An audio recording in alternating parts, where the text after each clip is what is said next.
So this is a DrumWise Meets, and today I'm here with Pete Lockett.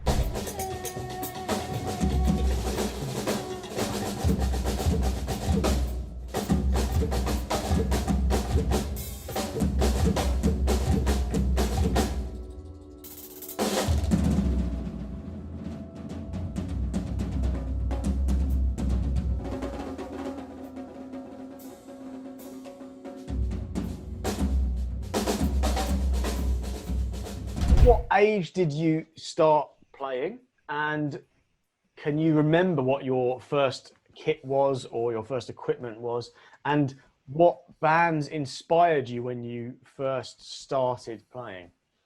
Well, it was all kind of happened backwards for me in a way, because first of all, I was a very late starter. So I didn't start till I was 19, and I was just walking past a drum shop in Portsmouth, which is where I was raised, and there was a sign in the window for drum lessons. So I went in, just randomly, went in, and it just instantly clicked with me. 2 weeks later, I was in a punk band. And that was it. For me, that was the first thing in my life that, apart from football as a kid, that really made, really sort of resonated with me. And that was it. A year later, I'd moved to London and trying to go for the career, make that as my kind of life's study, life's aim. The first kit I had was, I'm not sure what the make was. It was a horrible little, red sparkle kind of Premiere sort of copy drum set, single-headed, with Zinn cymbals, and the hi-hats always used to turn inside out. And then I upgraded to I don't know if you remember Champion drum kits. Yeah. I had a pink Champion drum kit. It's just like, whatever, carry on regardless.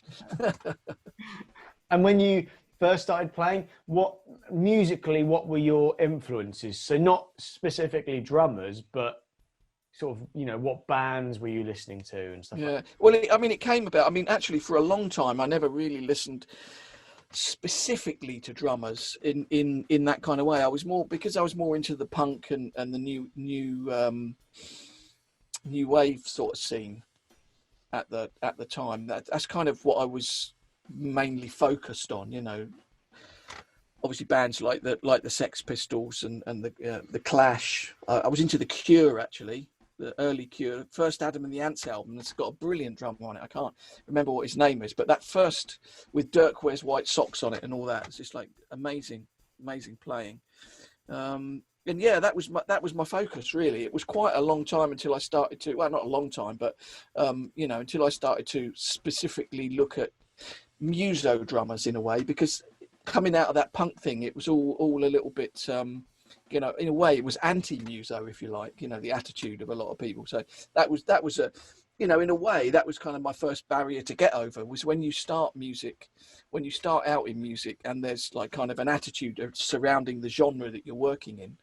That was kind of the first barrier to get through. Obviously, technically, it's a different thing, but in terms of opening up your mind, really.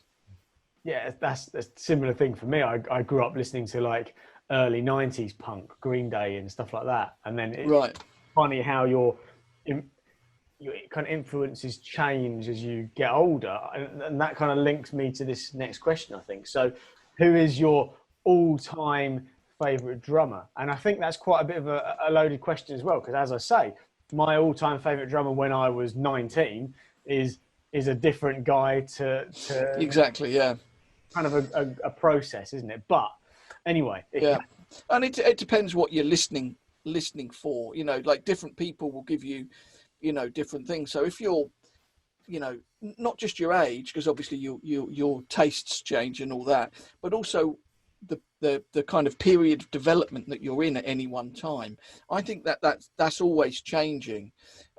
Sometimes you'll be wanting to listen to more earthy players with less absolutely precise technique, and then sometimes you'll be completely focused on like super virtuosic, very clean, almost robotic playing. And I learned a lot from getting into the Indian thing, really, because there are so many amazingly technical players within, you know, Indian classical music and Indian folk music, to be honest, but particularly in North and South Indian classical music, that it's just kind of taken as a given that people are of a certain technical ability. Even, you know, the mediocre players are just, you know, astoundingly accomplished technically. So you stop thinking of that as a goal, if you like, and then you can kind of penetrate through to, you know, seeking to understand what it is musically that's happening. And when you're in that kind of frame of mind, you know, you can get into players that are not amazingly you know, technically gifted, but have amazing vision. And to me, that's really the point of it, and why I wouldn't want to single any individual out, because really for me it's about vision. Who has the vision and who can touch your heart? You know, it's not just about, you know, satisfying your mind with technique, but who can touch your heart musically. One of the things that I go back to with that is before I started drumming, and I'm really glad that I've got this perspective, before I started drumming at all, and I can remember going to, you know, a lot of the punk gigs and different gigs, and how moved I was, you know, by that music, by it, you know, it took me into a different world. And it wasn't as a musician. You know, I think we tend to think sometimes as musicians that people are, you know, you're judging it technically and that's what gives you the satisfaction. But in actual fact, you know, music is, you know, for everyone in the world, whether you're a musician or not, and can equally, you know, touch and move us in our hearts. And so that's why, you know, I wouldn't sort of single out any one player. That's a really nice answer. Yeah, because I'm fully with you. I think these days it gets a bit lost, especially with I find with the younger, you know, like the teenagers that we teach. It's all about technique and chops and how fast you can juggle your drumsticks, when actually it's, you know, they're losing the whole point of music, you know, where it's meant to. Yeah, I don't know about losing it, but that, you know, it's they need to be shown it. You know, it's that the thing is that is what is sold. That's what's pumped at people day in and day out. Not just in music, but in everything. It's like, you know, how difficult things are technically. You know, I was watching. I don't know if you've seen that thing of those two. What are when you wear that costume and glide, I can't remember what it's called, but free gliding or something like that. So these two guys jumped off the top of a mountain, snowy mountain, and then they went down, and then they both like went into a plane. You know, so it was a plane, little two wing plane, a small little plane, and with two doors either side. So I was going to say, open doors. You know, one of those planes, and then they kind of go down, and then they go into the side door of the plane. I don't know if you've seen it. Like ridiculously, you know, the like death-defying, amazing thing. And like these guys that will climb to the top of the Eiffel Tower and get their GoPro out and take a selfie and stuff like that. So we're kind of bludgeoned into this completely overly repetitive references to how hard what achievements people are making with all these technical difficulties and amazingly complex tasks and death-defying walking on top of buildings and all this kind of stuff. And so, you know, you kind of sometimes, if people are only referring to that, you know, that's going to be their only yardstick. But if they got into music because they loved music, you know, then that's a kind of different mindset. And so I kind of think of it as having to show people the music. It's in a way, it's the teacher's responsibility to show the people the music. It's not just about, you know, how marvelously fast you can play.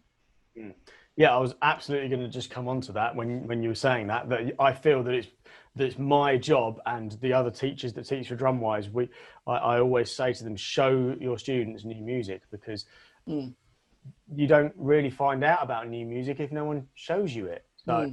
I mean, it's a bit like language as well. You know, if you take, you know, you take control of the English language, and you've got like, you know, you studied for years and years as a language specialist. So therefore, then everything that person says involves a whole sort of vocabulary of words that 90% of the people wouldn't understand.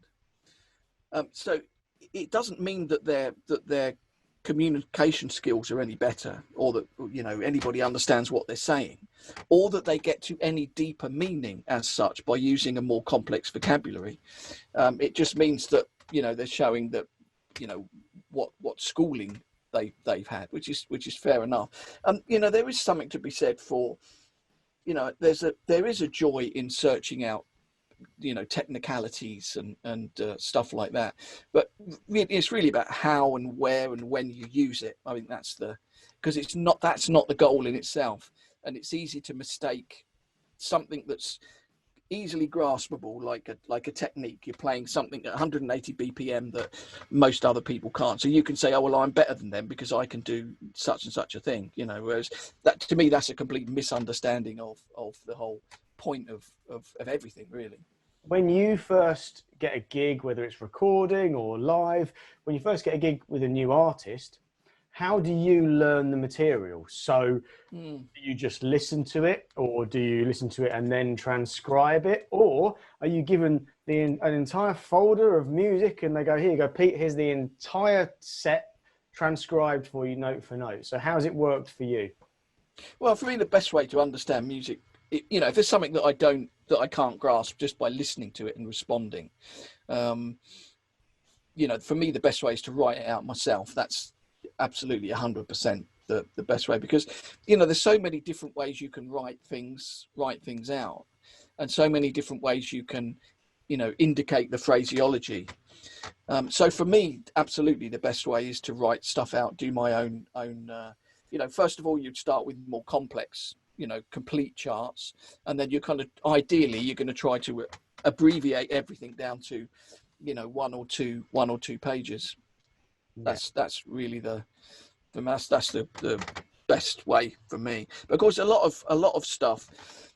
I mean, for me, I kind of started after, in the beginning, it was mainly just the session work for me. Then it was the session work alongside my own collaborative projects and solo projects. And then it kind of went to like 40% session work and 60% my solo stuff. And what happened around that point was that I wasn't getting called to do, you know, a regular Latin thing in the studio or anything like that. I was getting called by people that had heard my solo stuff and my collaborative stuff and wanted that. And so it kind of put me in a different position, really, to go in and just be creative rather than, you know, just doing exactly what was written on the page. And so quite early on, I stopped touring with bands because that got in the way of my solo projects and collaborative projects. So I decided that I'm only going to do studio work in that sort of, you know, area, and then all the live stuff is going to be my own projects. So that was, you know, 15-20 years ago I made that shift. So, you know, that kind of changed the sort of things that were coming into my, you know, working environment anyway.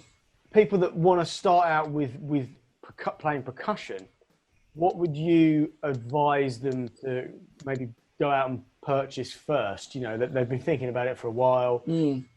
You know, there's such a range of things that you can buy. So what would you advise? Well, they'd have to work out what music they liked first of all. If they like Latin music, do they like Indian music? Do they like African music? You know, African percussion.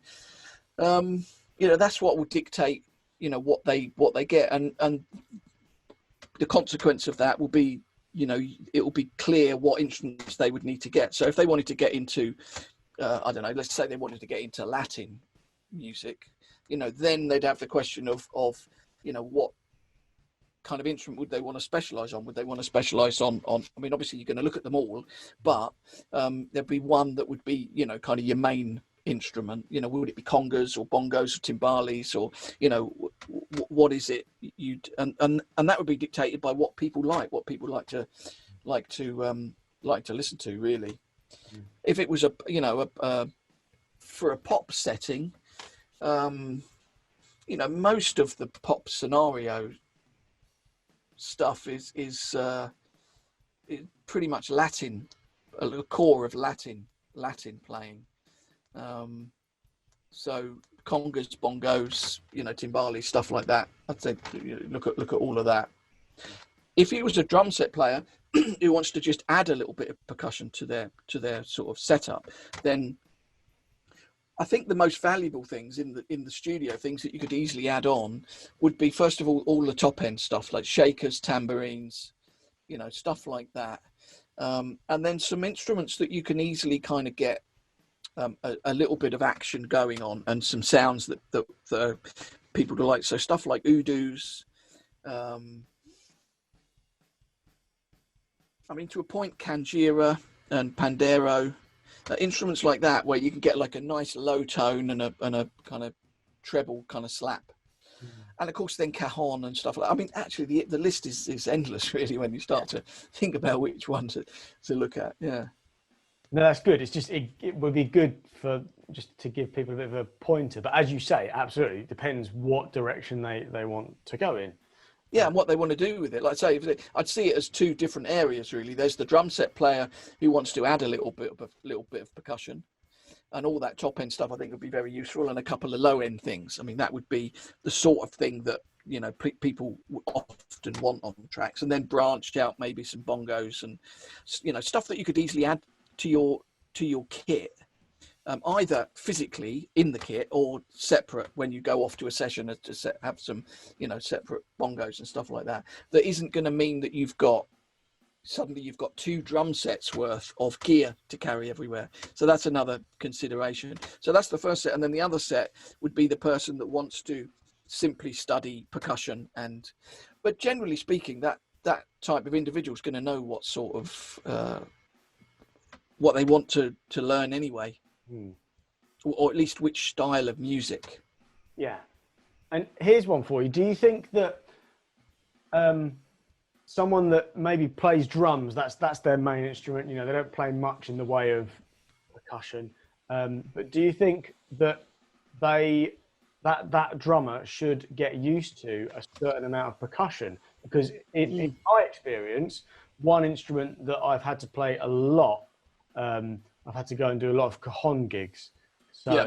You know, oh, we can't fit a kit in here. So, and when that first happened for me, it was like, oh my goodness, I haven't got a clue how to play this kit. To be honest, I still don't know how to play it. You know, not properly, not when you see it played properly at all. But do you think there's something to be said for that? Well, I don't know about the word should, but I definitely, in terms of it being a benefit to learn some other instruments and have some of those techniques, because it opens up your mind as to how things are put together, how rhythms are put together. You know, like a lot of, as you look at percussion around the world, the idea of the, you know, the bass tones being on the downbeat and the treble tones being on the upbeat is kind of reversed in a lot of percussion. So the way that you think about the voicings of the drum set will be influenced by what you learn on percussion as well. So it all kind of adds up together to kind of make a more, you know, it gives you more creative options basically when you start to expand it out. I mean, it's a mystery to me, to be honest, because, you know, you start out, you look back at the origin of the drum set, you know, the contraption in the you know, the last century, and there's loads of bits of percussion on it and stuff like that. And nowadays, you know, you don't really, you know, there's not that many drummers that have any percussion in their drum kit, and it doesn't make any sense to me. I don't understand why people don't have more percussion in their drum set. Benny Greb used to do a great thing with some bongos, some tuned bongos he used to have on his left and stuff like that. No, you're right. And actually, I think a lot of it has gone the way of electronics these days. I mean, obviously, there's nothing wrong. I don't think there's anything wrong with electronics. I love using electronics for live stuff. But I've seen bands before where, you know, they will sample a shaker or trigger a shaker rather than playing it. And then and there is the possibility of it being played while they're playing a groove as well. And I think that these days, it's just easier to just put it on a loop, isn't it? Well, it can be. It depends what the music is and how much you want the music to breathe, and so it's kind of dictated by the genre, really. You know, if you went into a a very kind of organic environment and did that, you'd probably go out with your legs in the air. You know, so yeah, it's depends on the environment, really. You know, popping a shaker in there or whatever.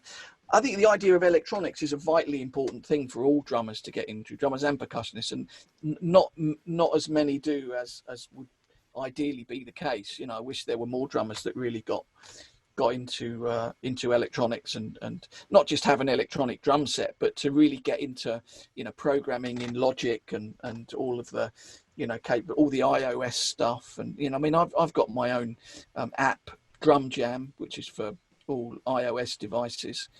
Yeah, I'm developing a plugin that will work with all digital audio workstations with Rattly and Raw. It's going to work in contact like a percussion sound design sort of thing.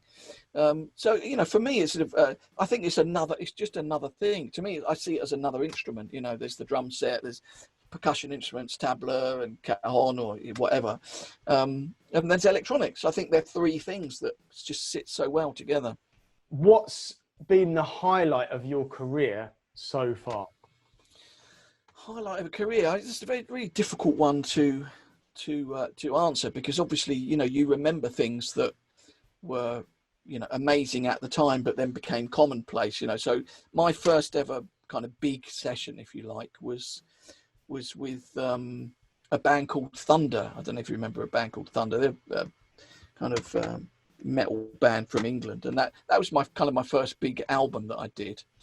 I'm not sure how long after I moved to London, but some years after I moved to London, I remember touring with a great blues singer called Lowell Fulson, who was he was the guy that discovered B.B. King. Amazing, I mean, he was probably in his 70s when I toured with him. So sadly he's no longer with us. So I mean, that was an amazing experience. I always remember the first gig was at Dingwalls, the old Dingwalls, when it was like the long building before they renovated and changed it around. Dingwalls in Camden. And we were for the sound check. There was no rehearsals or anything. You just turn up for the sound check and do the gig, and that's that. So I'm at the sound check. We're sound checking. We're playing a track, and he stops. And he said to me that's something that stayed with me forever, to be honest. And he was very nice about it. He said, "Man, just relax." And I was like, "Oh, actually, yeah, you're right. I've got got rigor mortis here behind the drum set, and that was and from that moment on, it just all flowed. It was great. And then I had the honour of playing at the memorial for the late great tabla master Alaraka in India some years ago in Mumbai with Zakir Hussain and like some amazing Indian musicians. That was pretty incredible. And then I suppose I did a project in Rajasthan which involved going out into the desert. The promoter took me out into the deserts, kind of 6 hours into the desert, went around all these little villages, and each village kind of put on a performance. And then after a couple of days, I would select, 2 from here, 3 from there. And I put together this group of about 30 Rajasthani kind of traditional, folk musicians. And then went back. We'd had a week rehearsing a few months later, and then we toured India. We did the Jaipur Festival, Lucknow Festival, Jodhpur Festival. We did the Festival Hall in London. So we did a lot of stuff with the project. But the first gig with that was on top of Jodhpur Fort, which is like one of the most amazing, iconic ancient forts in India. And it was a midnight gig with the full moon. And just the fort was packed, and that was a pretty amazing experience. Have you ever had anything go wrong on stage which you've had to recover from? Yeah, I mean, luckily I haven't had any real massive calamities, just like weird stuff. Like I remember doing, I was on tour, I had a duo with a Japanese drummer called Joji Hirota. We had a duo called Taiko to Tabla. And we had a couple of albums out. We I don't know, we probably did 200 or 300 gigs over a couple of years, 2 or 3 years. And one gig, they misread the the rider. And so what it would be is that, because at that point I had a setup sitting on the floor with the tabla and everything around me, so I had a riser that was between 6 inches and 1 foot high, and Joji would be standing next to me, and they'd misread it and they'd made the riser 6 foot high. So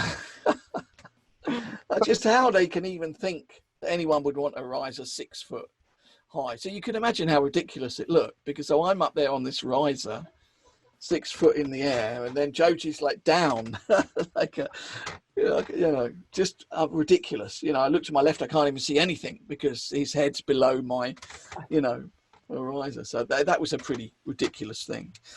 And sometimes you get communication errors. So I remember one monitor guy who always thought the opposite of what I wanted on stage. So with a lot of the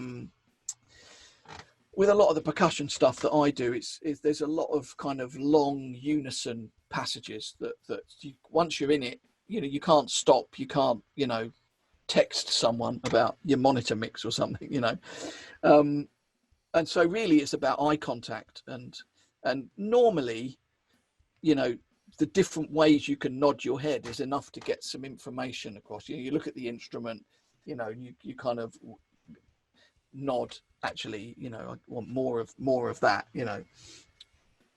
and this guy, basically the monitors were too loud of this one instrument, and every time I looked at him, he made it even louder.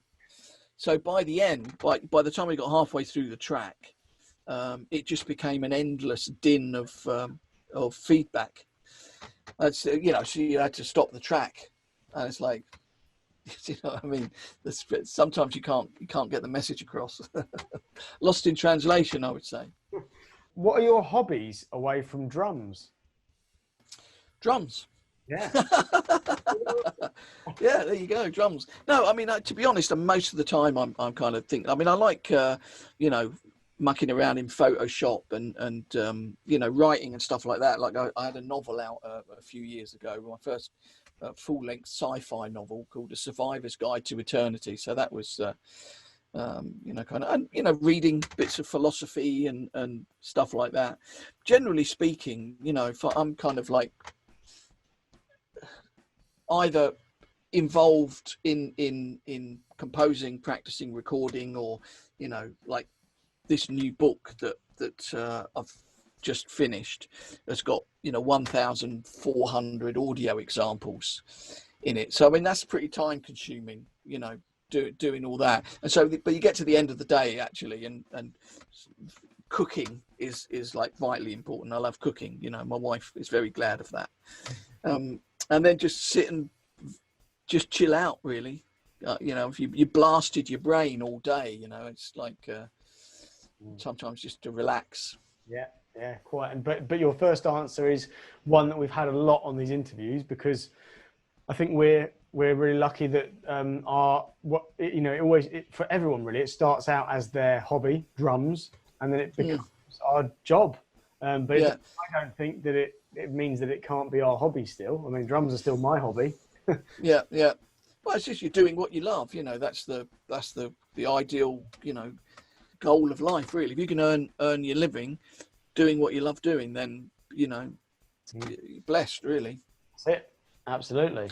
I will add a caveat to that, and that's that if you can't earn your living at it, that doesn't matter either, really, in the sense that you're doing something that you love. You've got something in your life that gives you a completely new, a deeper perspective on your inner being, as music does. Then you're in a it's not about achieving, it's not even about getting good, it's not about becoming successful or becoming rich. It's about having that rich vein of musical spirituality in your life.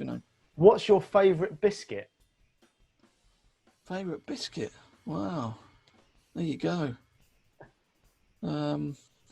Actually, I can't remember the name of the company, but I did a clinic at Sound Attack in East Anglia, and Pruitt's, that's what they're called. The one of the guys there had these biscuits that you'd read it on the cover, and you think, God, that's going to be disgusting. Gluten-free chocolate cookies, and they're just ridiculous. They're just like utterly ridiculous. It's like you've got this slab of really unhealthy chocolate cookie, but they're not at all, and they just taste amazing. I think the company's called Pruitt's. I think so. Okay. But then the caveat to that then is, would you dunk one of those? Are you a dunker? No, that's horrendous. Wow, dunking is like, that's the pits for me. Oh dear, a soggy biscuit, like a broken digestive in your tea. Oh dear. Not even a rich tea. You wouldn't even dunk a rich tea. No, it's not for me. Not for me. I mean, I remember someone once did something to someone. They put an it's a horrible thing to do, but you can put an egg in a cup of tea. Someone drinks the tea and then they get like the egg thing happening. Oh, you know. wow. I know someone that happened to them, and they said it was just like horrendous. You know? So I'm putting thoughts into people's minds here. It's terrible. I shouldn't do it. What? So does the egg sink? So then you've drunk your tea. Exactly. Right. Yeah. Apparently, I've never tried it, so maybe it doesn't. You know, but. Obviously, you got to out of the shell. Obviously. Yeah. What sort of person do you think you need to be to successfully work in music? Whether we're talking about it as an industry or just as a musician. Well, I think it's sometimes, I see a lot of things about, in education, you need to be this, you need to be that, and I don't really think of it like that. I think that you're the person that you are. Obviously, you don't want to go around being obnoxious and argumentative and disagree with everyone all the time. For me, I mean, I've kind of been led by, what I love to do, and not kind of, I don't know, not betraying yourself or not being in bad faith with yourself when you put yourself across, because sometimes people say, oh, you've got to take every gig that comes along. And I don't know, maybe there are some situations where you would have to do that. But for me, it's not something I could ever do, because there were certain types of music that I would never want to play. And so to have a generalization on anything about, what sort of a person you should be is kind of a difficult, a difficult way to frame the idea, because we're all different and we'll all approach it in different ways, and different people will have different objectives. Some people will be want to go along and be a session guy that just does what's written on the paper, and and if you take that type of area of the industry, you could say, oh well, you need to be friendly and not combative and not trying to thrust all of your ideas down the throat of the producer or telling people where to put the mics and stuff like that. But if you're in a different mindset and more maybe pushing your own material and doing your own things, then it's good. You're going to have a different approach. So I don't think there's a generalization, but there are certain things that would be important, and and that would be like not being combative and not being challenging everything. Having said that, there are situations for me that I've been in professionally, even way back, where I felt that I've been taken advantage of, and I can't not voice my opinion about that. And that's why I'm saying in the beginning about being in good faith with yourself, because it's important to go through your career and achieve what you achieve, but without being a victim. I think that's really the essence of it. And that's a great answer. And this is why I'm asking these, because I don't think there is a clean answer. Just, you need to be this, what you've said there is great. It really does depend on many factors. And I'm the same. I wouldn't take any old gig if it was something that I wasn't comfortable with playing. Yeah. Or something that I'm not into, because I think that's really important too. You've absolutely, you've got to love it. If you could just give one bit of advice to up and coming drummers, what would that be? Believe that you can do it. I think that's the simple thing. You've got to believe. If you don't believe, then you're creating a problem for yourself right at the outset. And also value every bit of work that you put in. Sometimes it's easy to look at other players or things that you can't do or things that you want to do or places that you want to be, and kind of devalue yourself in that comparison. So don't compare yourself to other people, and if you do, find a constructive way to deal with that. So maybe that can be something that creates a workflow for you, that different things that you want to solve. You might listen to certain players and think, oh, I want to learn some rhythmic modulation like they do, or I want to improve my the hi-hat work like Stuart Copeland or something. And so you create a direction, and then learn to value every little bit of work that you put into all of that. And so then you're constantly reaffirming a positive aspect to it.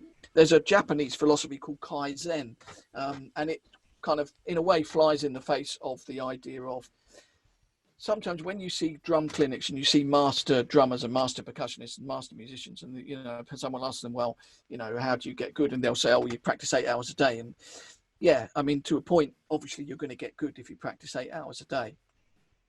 But you've also, not everybody has the time to be able to practice 8 hours a day. So you have to have a philosophy or, psychological perspective where you value the little bits of time you put in as well. I mean, obviously, if you can, put in big chunks of time, it's great. But don't let this idea that if it's not a big chunk of time, then it doesn't have any value. So the Japanese idea, the Kaizen, is that it's kind of every little component part of what you do kind of comes together and builds a greater whole. So if you practice 15 minutes in the morning and 15 minutes in the afternoon and 15 minutes in the evening, don't have the psychology of thinking, oh, I haven't practiced 8 hours today. Have the psychology of those 15 minutes meant something, whether it's a slower improvement or not, it's a push in the right direction. It's a stroke of the oar, That's brilliant. That's really, really helpful for a lot of people, I think, because I know a lot of people that struggle with practice, and I'm one of them. Family life, I've got to paint the fence, I've got to vacuum the house, go do the shopping. All those things get in the way of having time here, and that's a really, really good one there. So little chunks of time. I believe that if you practice for 8 hours a day, your brain's not going to be able to take all of that in anyway. You just get to a point where that would depend on the individual again. Some people are wired like that. I mean, I know people who've practiced even more than that. Phil Maturano used to have a studio much like you've got there, and he lived there as well. So he used to have his bed behind the drum set, and he'd practice, and then he'd sleep, and then he'd get up and he'd practice, and then he'd have something to eat, and then he'd practice. And that's what he did. Well, I didn't see it, but that's what he said he did. He's probably in the pub. but yeah, exactly. I mean, yeah, I think for everything, it all depends on the individual. And I'm always saying that when I'm teaching, that this is my point of view. This is how I would do it. This is not how you should do it. This is just my opinion. And I think drummers need to remember that, when they're being told things by lots of different people or they're watching things online. I think it's very important that, trying to learn from lots of different people's opinions. Yep. So Pete, thank you so much for spending your time with us at DrumWise today. It's been a pleasure having you. Thanks, mate. Thanks for having me on, and stay safe, everyone. And hope to see you soon in an actual physical clinic, not a medical one, by the way.